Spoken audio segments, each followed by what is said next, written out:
शनि देव की कथा। ओम शन्नो देवी रभिष्ट्य आपो भवन्तु पीपत्ये शनयो रविस्रवन्तु न। कंपनीफाई ऑफर। हर व्यक्ति के जीवन में शनि देव की अहम भूमिका होती है। अगर कुंडली में शनि सबसे अच्छी स्थिति में हो तो यह व्यक्ति को बहुत ही कम समय में बड़ी सफलता देता है। इसलिए हर संभव प्रयास करके शनि को प्रसन्न करना चाहिए। एक बार नवग्रहों में बहस हो गई कि नवग्रहों में सबसे उत्तम कौन है। इस बात के निष्कर्ष पर पहुंचने के लिए सभी देवता देवराज इंद्र के पास पहुंच गए। उन्होंने कहा, हे देवराज, अब आप ही निर्णय करें कि हम सब में से बड़ा कौन है। देवताओं द्वारा पूछे गए सवाल से देवराज इंद्र उलझन में पड़ गए। इंद्रदेव ने कहा कि मैं इस प्रश्न का उत्तर नहीं दे सकता, मैं असमर्थ हूं। इस सवाल का जवाब पाने के लिए वो सभी पृथ्वीलोक में उज्जैनी नगरी के राजा विक्रमादित्य के पास गए। राजा विक्रमादित्य के महल पहुंचकर सभी देवताओं ने प्रश्न किया। इस पर राजा विक्रमादित्य भी असमंजस में पड़ गए।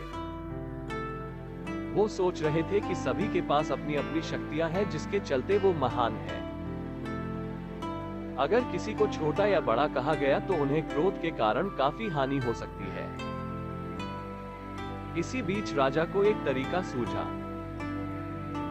उन्होंने 9 तरह की धातु बनवाई जिसमें स्वर्ण, रजत, चांदी, कांसा, ताम्र, तांबा, सीसा, रांगा, जस्ता, अभ्रक व लोहे शामिल थे।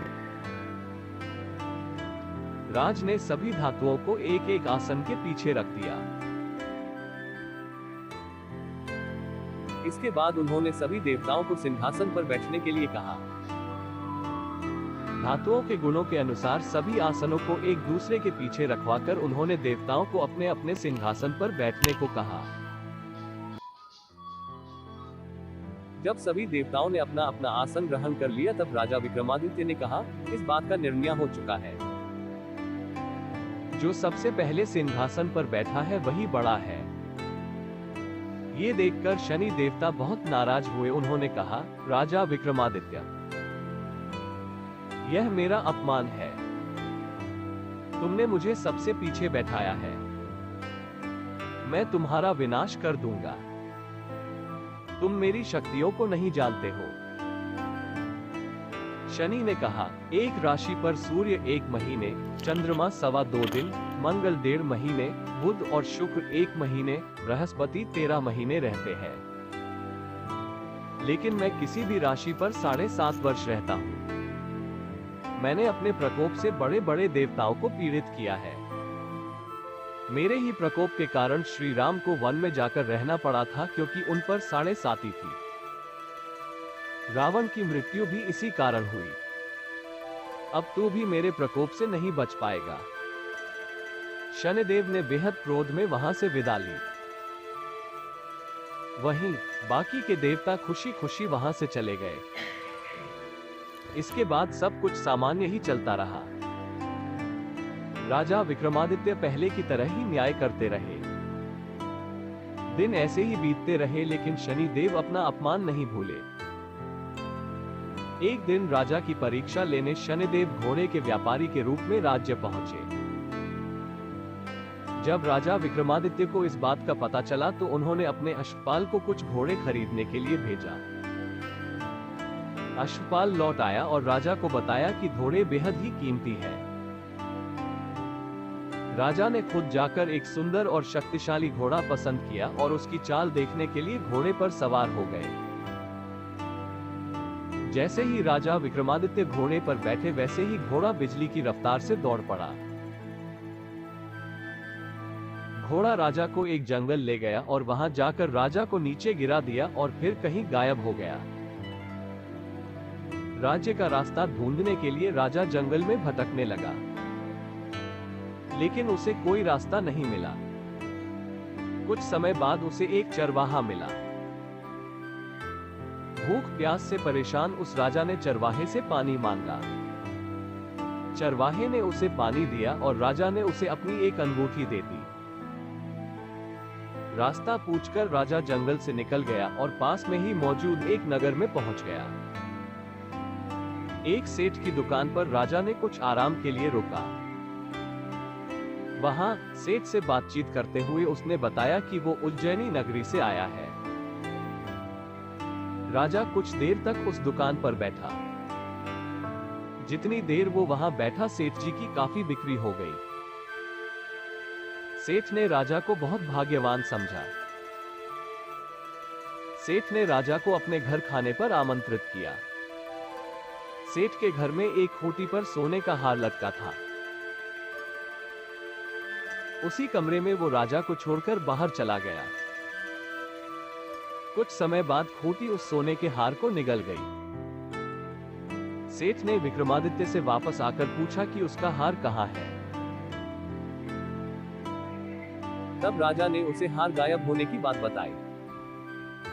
सेठ ने क्रोधित होकर विक्रमादित्य के हाथ पैर कटवाने के आदेश दे दिए।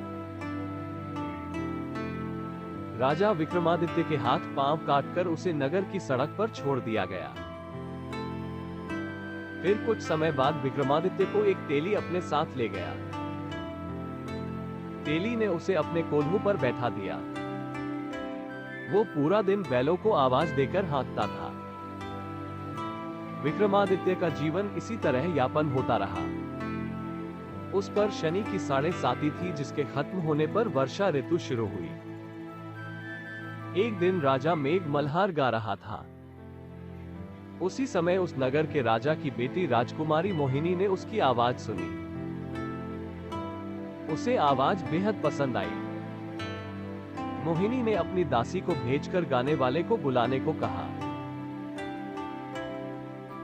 जब दासी लौटी तो उसने अपंग राजा के बारे में मोहिनी को सब बताया। लेकिन राजकुमारी उसके मेघ मल्हार पर मोहित हो चुकी थी। अपंग होने के बाद भी वो राजा से विवाह करने के लिए मान गई। जब मोहिनी के माता पिता को इसका पता चला तो वो हैरान रह गए। रानी ने अपनी बेटी को समझाते हुए कहा कि तेरे भाग्य में किसी राजा की रानी का सुख है। तू इस अपंग से क्यों विवाह करना चाहती है? लेकिन समझाने के बावजूद भी राजकुमारी अड़ी रही। जिद को पूरा कराने के लिए राजकुमारी ने भोजन छोड़ दिया। अपनी बेटी की खुशी के लिए राजा रानी अपंग विक्रमादित्य से मोहिनी का विवाह करने के लिए तैयार हो गए। दोनों का विवाह हुआ और वो तेली के घर रहने लगे। उसी दिन विक्रमादित्य के सपने में शनिदेव आए। उन्होंने कहा कि देखा तूने मेरा प्रकोप। राजा ने शनिदेव से उसे क्षमा करने को कहा। उन्होंने कहा कि जितना दुहक आपने मुझे दिया है उतना किसी और को मत देना। इस पर शनिदेव ने कहा, राजा, मैं तुम्हारी प्रार्थना स्वीकार करता हूं। जो कोई व्यक्ति मुझे पूजेगा, व्रत करेगा और मेरी कथा सुनेगा, उस पर मेरी कृपा दृष्टि बनी रहेगी।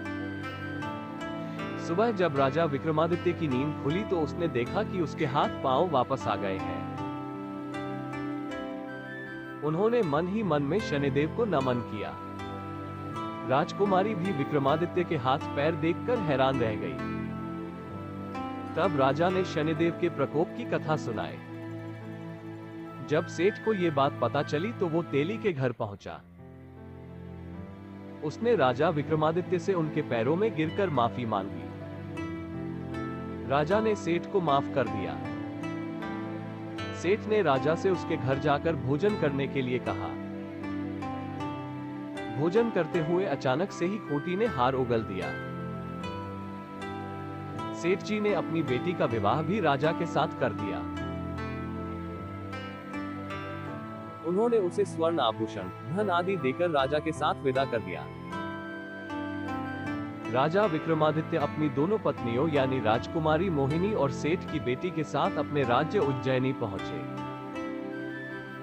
सभी ने उनका स्वागत किया। इसके बाद राजा विक्रमादित्य ने पूरे राज्य में घोषणा करते हुए कहा कि आज से शनिदेव सब देवों में सर्वश्रेष्ठ माने जाएंगे। साथ ही शनिदेव का व्रत करें और व्रत कथा जरूर सुने। ये देखकर शनिदेव बहुत खुश हुए। व्रत करने और व्रत कथा सुनने से शनिदेव की कृपा रहने लगी और लोग आनंद पूर्वक रहने लगा। बोलो शनि देव महाराज की जय।